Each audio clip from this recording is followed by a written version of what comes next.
what we are discussing now, and then we can work out what we are going to discuss next, है ना? Correct. अच्छा, मुझे एक बात बताइए, आपने बड़ा अच्छा आपने बताया, मोरक्को से इधर से कनेक्ट किया। एक जगह में थोड़ा सा लॉस भी हो गया था बीच में। एक मुझे एक कमिंग टू दिस टॉपिक में यहाँ पे ये जो भारत में इतना ज्यादा, you see what has happened nowadays, that Rahul Gandhi को देशद्रोही घोषित किया और ये सब किया, बट एक major role has been to create Pakistan as a enemy state of India through radical Islam को बहुत यूज किया इस स्टेट ने। मुझे लगता है कि इस स्टेट ने, ऐसा लगता है मुझे, इस क्योंकि इजीली करप्टेबल लोग हैं पूरा मिडिल ईस्ट, आपके कुछ लीडर्स को पकड़ लो, बाकी सबको दबा देंगे वो लोग with any force they want. तो पब्लिक वॉइस तो कोई है नहीं वहां पे लोगों की। But so how you think that this deep state has begun to use Islamism as a tool to to take over their agenda? Great question, और इसके बारे में समझना बहुत जरूरी है। तो हम चलते हैं 1920s और 30s में, जब सुएज कनाल बनना था। MI5 ने, जो ब्रिटेन ने उनको वो दिया, जो ग्रांट दी थी वो बनाने के लिए, उसमें पार्ट जो था वो मुस्लिम ब्रदरहुड को स्टार्ट करने के लिए भी था।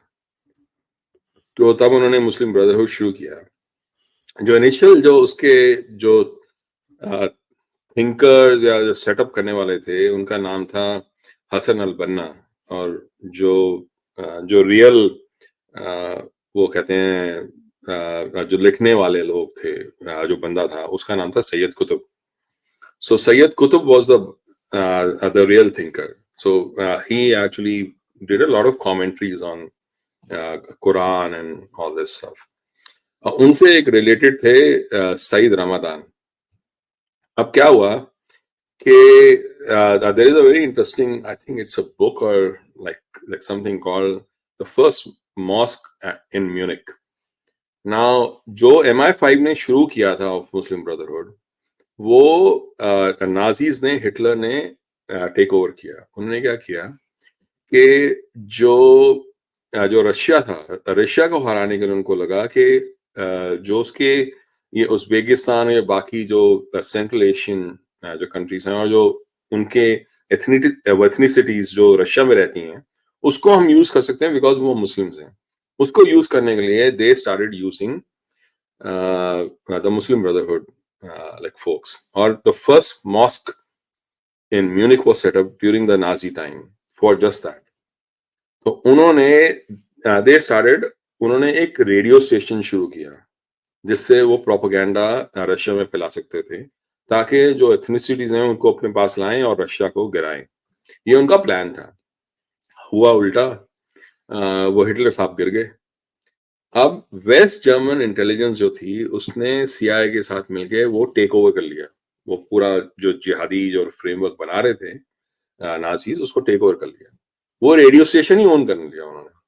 उसके बाद उन्होंने उसको आगे बढ़ाना शुरू किया। ये सईद रमादान जो है, ये आई थिंक सितंबर ऑफ 1963 था कि वो दीज लाइक दिस गाय, मैं अगर ढूंढूं वो उसके बारे में, तो he was actually brought into the this thing, वो आइजनहावर में ओवल में उसको लेकर आए थे। मैं उसकी फोटो भी दिखा सकता हूँ। आप देख रहे हो, वो दिखाई दे रहा है क्या? मैं दिखाता हूँ। हाँ, शेयर करिए। हाँ, मैं शेयर करता हूँ। दर्शकों वो शेयर करेंगे, उसके बाद मैं आपको दिखाऊंगा ब्रिटेन ने कितनी सारी इलीगल टेरिटरीज आज भी रखी हुई है। ये आप देख रहे हो? हाँ, दिख रहा है। हाँ, तो इसमें ये 1953 की बात है, सितंबर ऑफ 1953, राइट, सितंबर 23, 1953, जब ये सईद रमादान जो है यहाँ पर who standing, he was the one second from right, you know, यहाँ पर। सो दिस, ये Said Ramadan like was brought into the Oval Office. पूरी मुस्लिम ब्रदरहुड को वहां लाया गया था। अब ये Said Ramadan is a very important guy है। ये 1950s, अर्ली 1950s में पाकिस्तान में जाके वो ही एस्टैब्लिश हिमसेल्फ। वहां पर जाके इन साहब ने ये इंश्योर किया कि Pakistan becomes an Islamic Republic. और उस समय वो ये भाई साहब थे अलामा इकबाल जिसे कहते हैं ये लोग, मोहम्मद इकबाल, जिन्होंने सारे जहां से अच्छा लिखा था। अब ये सारे जहां से जो अच्छा इन्होंने लिखा, ये अल्लामा इकबाल ने, he actually was a fountainhead. He got this, एक मौलाना साहब थे, मौलाना मौदूदी, उनको लाए, उनको कहा आप ना कमेंट्री लिखो कुरान पे एक खास तरीके से। तो उन्होंने उसका नाम मेरे को याद नहीं आ रहा, उसका क्या था, तहीफुल, अ, अ, वो एक खास वो कमेंट्री का नाम है, वो जो अ, तहीफुल मुल उल कुरान, ये उसका नाम था। इन्होंने, ये जमात इस्लामी के फाउंडर थे, इन्होंने ये कुरान की कमेंट्री लिखी ना। ये जो कुरान की कमेंट्री है, that became the basis for all जिहादी यू नो थिंकिंग। मतलब जितना जिहादी लिटरेचर बना उसमें से निकला। इनफैक्ट जब ये वहां पकड़े गए अलहुदा वाले कनाडा में, तो जो देखने वाले हैं वो ये देख रहे थे कि जो ये तहफुल मुल्क कुरान है, उसका उसकी जो बुक्स हैं, जब उन्होंने वो वीडियो वो फुटेज देखी उसको अरेस्ट करने के लिए, तो उन्होंने देखा कि वो वहां पड़ी हुई थी। तो बेसिकली दिस कुरान की commentary by Maududi became the basis for all the thing. तो Said Ramadan, Maulana Maududi, and Sayyid Qutb, they became the founder heads of the jihadi thought, जो मिडल ईस्ट में तो सैयद कुतुब और सईद रमादान ने वो एस्टैब्लिश की, और इंडियन सब कॉन्टिनेंट में मौलाना मौदूदी ने की।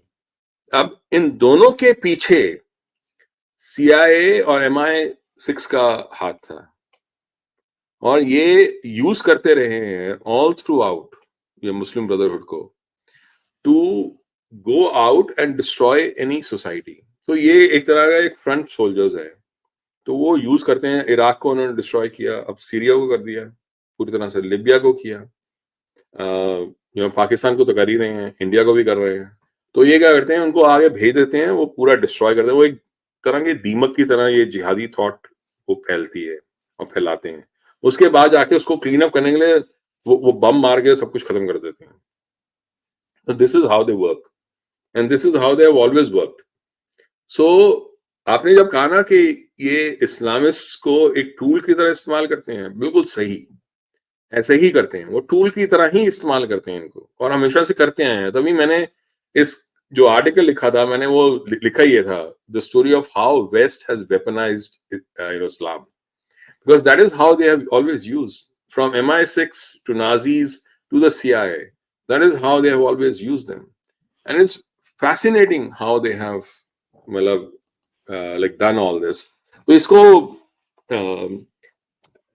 वो अभी भी अगर आप देख लो, सीरिया में क्या हुआ है, सीरिया में वो अबू मोहम्मद अल गोलानी वो बना है। तो अगर बड़े ध्यान से उसका नाम, बड़ा ध्यान से सुनना। जोलानी है, जोलानी। नहीं, एक्चुअली गोलानी है। पता है उसका क्या है, वो नाम क्या है? अल का मतलब होता है लोकेशन, कहाँ पैदा हुआ। वो गोलन हाइट्स ऑफ वो सीरिया में हुआ था। हाँ, कमा वो ना 5 साल अमेरिका में वो था, क्या कहते हैं, वो अरेस्ट हुआ था, जेल में था, कि वो कहना है उसको वहां बदला गया। अब उन्होंने लाइक उसने बेसिकली ही has handed over the Golan Heights to Israel. Correct, legal हो गया दैट, अभी। हाँ, उसको वो हाथ में दे दिया है, लो भाई ये ले जाओ अब। तो वो कमाल की बात है, जो वहां पैदा हुआ गोलन हाइट्स में, उसने वो पूरा पूरा वो गोलन एरिया ही उसको उसका हाथ में दे दिया, इसराइल के हाथ में। राहुल गांधी भारत को दे देंगे अमेरिका को। वो कोशिश तो पूरी कर रहे हैं।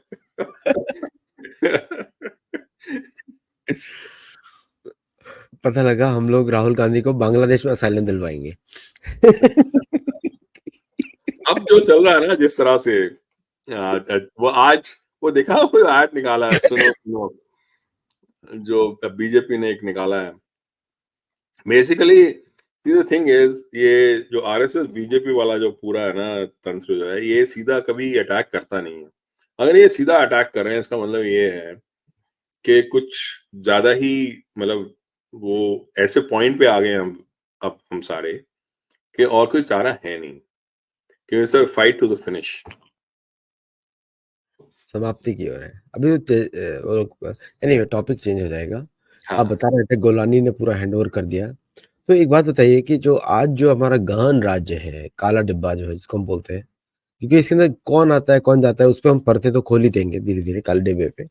लेकिन काले डिब्बे पे के जो काले डिब्बे की जो करतूतें हैं, आज के समय में, भारत के परिप्रेक्ष्य में, तो इस काले डिब्बे को कैसे रोका जाए? क्या करा जाए काले डिब्बे के लिए? हम लोग एक तो जनता को सतर्क रहना पड़ेगा, हम सभी को सतर्क रहना पड़ेगा, वो तो हम लोग हैं ही। जितने जागरूक आजकल हिंदू हैं, वो कोई भी नहीं है। जाग हिंदूज़ आर द बेस्ट, मतलब पॉलिटिकल अंडरस्टैंडिंग में हम लोग से कोई बराबर नहीं, कोई नहीं करता। तो what do you see what we should do as see common people? पहली बात तो ये है कि अगले कुछ महीनों में जब तक ये है, उसके बाद भी जब ट्रम्प आएँगे उसके बाद भी ये जो गहन राज्य या जो काला डिब्बा है, ये कोशिश पूरी करेंगे उकसाने के लिए हिंदुओं को, कि उकसाओ और ऐसा एक सिचुएशन बना दो इंडिया में कि एनार्की फैले। और ये पहले से तैयार बैठे हैं। अगर अगर हम देखेंगे कितने वेपन्स वगैरह वो हैं लाइक जो जिहादियों के पास हैं। There is a way to handle this. और वो तरीका सही वो है कि जो योगी जी का तरीका है। तो क्या है कि अब जिस तरह से ये दुनिया ये लेकर जा रहे हैं जिस जिस डायरेक्शन में, उस डायरेक्शन में एक बड़ी वॉर होना, आप उसको वर्ल्ड वॉर कह लो, ग्लोबल वॉर कह लो, जो मर्जी कह लो, वो होना लाजमी है। मतलब it is almost like certain कि ऐसा होगा। अब जो इवन अगर ट्रम्प आ जाए तो भी हमने कुछ देर के लिए उसको पुश किया है। अगले आने वाले 5 से 10 सालों में ऐसा ज़रूर होगा कि जो ये सारी ह्यूमन राइट्स का जो वोकिज़्म है ना, वो साइड पे रख दिया जाएगा। बिकॉज़ जो सोसाइटीज़ हैं, यूरोपियन और अमेरिकन सोसाइटीज़, वो इतनी डीपली इम्पैक्ट हो जाएँगी कि एक नाज़ी लेवल का वो राइट विंग जो है, वो वापस आने की कोशिश करे। वो आ भी रहा है, वो हम सब देख रहे हैं। उस समय इंडिया के पास बेस्ट ऑप्शन होगा to to balance the society, to to handle the society in a way के उसमें ये जो जिहादी थॉट है, किसको किस तरह से समाप्त किया जाए ताकि एक नया राज्य बन सके। बिकॉज आगे का क्या है कि एक्सक्लूसिविटी का जो वो नाटक है ना, जो कि हम ही हम हैं, जो हम बोलें वही सही है, और गजवा हिंद और ये सब, वो देख उसको खत्म होना पड़ेगा। देख उससे भारत हमेशा इंक्लूसिव धर्म के ऊपर चलने वाला एक सोसाइटी सिविलाइजेशन रही है, उसको वैसे ही रहना चाहिए। और जब आप एक इंक्लूसिव इंक्लूसिव आदमी को या इंक्लूसिव थॉट को एक एक्सक्लूसिव आदमी एक्सक्लूसिव थॉट के साथ एक ही पेडेस्टल में रख दो, एक ही टेबल पे बिठा दो, तो एक्सक्लूसिव थॉट जो होती है वो इंक्लूसिव थॉट को खत्म कर देती है। उसका तो एम ही ये है। तो आप वो दोनों को एक साथ नहीं बिठा सकते। तो by the only way to establish inclusivity is to take out the exclusivity. There is no parity. They cannot be a parity. They should not be a parity. अगर ऐसी पैरिटी रखोगे तो इंक्लूसिविटी हमेशा खत्म हो जाएगी। तो ये एक लाइक समझना बहुत जरूरी है, राइट? जो बड़े सारे लोग नहीं समझ पाते पूरी तरह से, राइट? तो उस तरह से मुझे लगता है कि एक ऐसा टाइम आएगा जब ऐसा होगा। तो वो जब टाइम आएगा तब हमें चूकना नहीं चाहिए to establish establish inclusivity. Actually क्या है कि ये इतना जो भारतीय गवर्नमेंट, भारतीय सरकार, ये सब लोग काम तो करते ही हैं। ये भारतीय इंटेलिजेंस सर्विसेज का क्या रोल होना चाहिए? क्योंकि उनको भी ऐसा समझ में आ रहा है। They are more intelligent than, क्योंकि वो इसी काम में काम लगे रहते हैं। उनका काम ही है भारत की रक्षा करना from all these people. What are they doing? What can they do? I think वो सी ये इतने सारे टाइम में जो अभी हुआ, वो दो इंडिकेशन है। मैं इंडिकेशन से मैं समझने की कोशिश कर रहा हूँ। पहली बात यह है कि इतनी सारी फोर्सेस हैं जो people like Modi ji and all those people, they would want to finish him off, पर उनको अब तक हाथ नहीं लगा पाए। ये एक छोटी बात नहीं है, क्योंकि बड़े सारे लोग हैं जो बात करते हैं कि मोदी जी को रिप्लेस करना है, ये करना है। मैं कहता हूँ पहली बात तो ये 3 चीजें इंपॉर्टेंट हैं। पहली बात ये है कि पावर को जीतना, इलेक्शन जीतना। दूसरा होता है पावर को बरकरार रखना, और तीसरा होता है पावर को एस्टैब्लिश करने के लिए और इम्प्लीमेंट करने के लिए जिंदा रहना। अगर आप देखो इंडिया की हिस्ट्री में, चाहे अटल बिहारी वाजपेयी हो, चाहे लाल बहादुर शास्त्री हो, इवन इंदिरा गांधी हो, ये इन तीनों एरियाज में कहीं ना कहीं फेल हुए, राइट? तो ये इतना आसान काम नहीं है। ये कोई ना कोई पीछे से बैठा हुआ ये सब इंश्योर कर रहा है कि अब वो गलतियां ना हो जो हो चुकी हैं, और ये पूरा गहरा राज्य जो है वो सक्सीड ना कर सके, इंक्लूडिंग द जिहादी फोर्सेस, क्योंकि वो तो बड़ी पूरी कोशिश करेंगे, और उन्होंने ऑलमोस्ट वो कोशिश में सक्सेसफुल भी शायद हो जाते। जैसे वो पंजाब में जब एक बार जा रहे थे, ब्रिज पे अटक गए थे वहां पर। पहली बात तो वो। दूसरी बात ये है कि इंडिया में कोई अटैक्स नहीं हुए, मतलब एक या दो, वो जैसे बैंगलोर में एक छोटा सा हुआ, और बाकी जगह पे वो पकड़े जाते हैं पहले से। तो इनको पता तो है कि क्या हो रहा है और उसको कैसे चैलेंज करना है। I don't think there is a better person than Ajit Doval to kind of think through all these things. Yeah, he must have thought through all these things, and even like people like Modi himself and other folks. So वो कई बार ना बड़ा सीधा नहीं होता इनका जो तरीका होता है काम करने का। मैं एग्जांपल देता हूँ। जब 1971 की जब वॉर थी ना, तो मार्च में इंदिरा गांधी ने बोला था कि मेरे को ये करना है, वॉर करनी है। तो जो रॉ और मिलिट्री, खासकर रॉ ने बोला हमें प्रिपरेशन के लिए थोड़ा टाइम दो, ताकि हम इंश्योर करें कि हम ये जीतेंगे वॉर को। तो उन्होंने क्या किया कि एक बंदे को भेजा उन्होंने पीओके में कि जाके वहां इन्फिल्ट्रेट करो, वहां से सीक्रेट्स लेके आओ। वो वहां जब गया तो वहां वो पकड़ा गया, उसको उन्होंने फ्लिप कर दिया।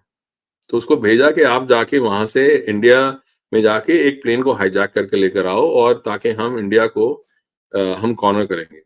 वो जब वापस आया तो उसको बीएसएफ ने पकड़ लिया। तो उनको समझ में आ गया कि ये बंदा फ्लिप हुआ है, तो उसको पकड़ लिया उन्होंने और उसको तोड़ दिया। तो वो बंदा, उसने बता दिया सारा, ही स्पिल्ड आउट एवरीथिंग। उसका नाम था हशीम कुरैशी। वो हशीम कुरैशी को उन्होंने कहा हाँ तू तू वो हाईजैक कर प्लेन को। पर उन्होंने एक पुराना प्लेन जो बिल्कुल खंडर की तरह था, उसको फेंकने वाले थे, उसी को उन्होंने रिफर्बिश करके उसको बनाया इंडियन एयरलाइंस गंगा फ्लाइट। वो इंडियन एयरलाइंस गंगा की जो फ्लाइट थी, वो हशीम कुरैशी और अशरफ कुरैशी ने दोनों ने मिलके हाईजैक की और उसको पाकिस्तान ले गए। पाकिस्तान लेके जाके उन्होंने वहां लैंड की, और उन्होंने वो लैंड करने के बाद वो भुट्टो का फोन आया उसको, वो सब रिकॉर्ड हुआ। भुट्टो का फोन आया, उन्होंने उसको हीरो बना दिया पाकिस्तान का, उन दोनों को। फिर उन्होंने क्या किया, उन्होंने कहा कि अब जो हमारे जो जिहादी वो लोग हैं उनको आप रिहा करवाओ। इंडिया ने रिहा नहीं किया, पर उनको छोड़ना पड़ा। जो सारे वो हाईजैक्ड लोग थे, जो वहां उन्होंने बिठा के, उन्होंने ऐसे ही लोगों को भेजा था। I think most of them that would have been actually intelligence agency folks. वो सारे बस में वापस आ गए। उन्होंने प्लेन को उठा के जला दिया। तब उनको समझ में आया कि ये क्या खेल खेला गया था, क्योंकि इंडिया ने उस बात को लेकर, उसको कहते हैं गंगा हाईजैकिंग का पूरा एपिसोड, उन्होंने, इंडिया ने उस बात को लेकर यह कहा कि पाकिस्तान जो है वो इंडिया की एयर स्पेस को वो इम्पैक्ट कर रहा है, इंडिया के ऊपर वो कर रहा है, इसलिए, और डायरेक्टली इन्वॉल्व है, तो इसलिए हम इंडिया की एयर स्पेस बंद कर रहे हैं पाकिस्तान के लिए। उस समय तक ये कर रहे थे, Pakistan was using the civil airlines to send all the arms and ammunitions towards East Pakistan. People also, वो सब बंद हो गया। उस समय एक्चुअली सैम मानेकशॉ की जितनी जो जो नोटिफिकेशंस थी, जो फॉर्मेशंस थी, वो आईएसआई ने इन्फिल्ट्रेट करके they were taking. So they knew all the formation, they knew all the notification that Sam Manekshaw was giving. Despite that, they lost the war. Why? Because वो air space बंद थी. By the time they used to come all the way, वो refuel करने के बाद, it would take forever, and they were not able to like win the war. तो कई बार अब जब वो हुआ गंगा हाईजैकिंग, तो वो फ्रस्ट्रेशन इतनी बढ़ गई होगी, अरे हमारा प्लेन हाईजैक हो गया। उनको ये नहीं पता वो डब्बा था जो वहां भेज दिया उन्होंने उठा के जला दिया। वो बड़े खुश कि डब्बा, हमने प्लेन जला दिया। उनको ये नहीं पता वो डब्बा था। तो वो कई बार क्या होता है कि कई चीजें हमारे सामने नहीं आती, पर वो होती है। जैसे लाइक नागा अकॉर्ड जो हुआ था राजीव गांधी का, वो नागा अकॉर्ड जो हुआ था, उसमें क्या हुआ था, अजीत दोवल हैड इन्फिल्ट्रेटेड। उसमें ना 8 उनके ग्रुप्स थे, 8 में से 7 ग्रुप्स ही infiltrated and brought them over to the Indian government side. 8वां जो था उसको धमकी दे दी, भैया 7 तो जा चुके हैं, सब तू ही बचा है। उसकी वजह से नागा अकॉर्ड हुआ था 1980s में, जो वो राजीव गांधी ने किया था। कई बार चीजें अगर नीचे से करो तो वो बेटर रहती हैं। आई एम श्योर के under the whole thing there would be a lot of things जो हो रही हैं। इवन बांग्लादेश में, बांग्लादेश कब उसका एयर स्पेस, उसका एक्सेस टू द पोर्ट्स कब खत्म हो जाएगा, हम उनको पता भी नहीं चलेगा।